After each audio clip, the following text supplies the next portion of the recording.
The U.S. Supreme Court announced on Thursday that it will hear arguments next month over President Donald Trump's bid to restrict automatic birthright citizenship. An executive order signed by Trump on his first day back in office directed federal agencies to refuse to recognize the citizenship of children born in the United States who do not have at least one parent who is an American citizen or lawful permanent resident. Federal judges in 3 different states blocked Trump's order, and it will remain halted while the court considers the case. Restricting birthright citizenship is just one facet of Trump's hardline approach toward immigration.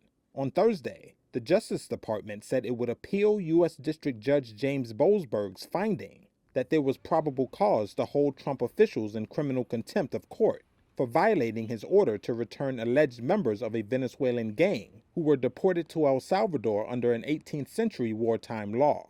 Trump spoke to reporters about the issue while hosting Italy's Prime Minister Giorgia Meloni at the White House. We're doing a fantastic job of getting criminals out of this country who Biden allowed into the country. One of the primary reasons I was elected is because I said, I'm going to get the criminals that he allowed to come into our country so stupidly through open borders. I'm going to get them out. In a separate case involving Kilmar Abrego Garcia, a migrant who was wrongly deported to El Salvador from Maryland, government lawyers asked an appeals court to stop a judge in the state from ordering Trump officials to provide documents and answer questions under oath about what they had done to secure Abrego Garcia's return.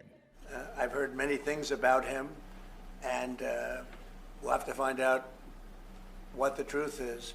Later, in a strongly worded unanimous opinion, the appeals court rejected the Trump administration's requests in the Abrego Garcia case, adding that the executive and judicial branches are, quote, grinding irrevocably against one another in a conflict that promises to diminish both.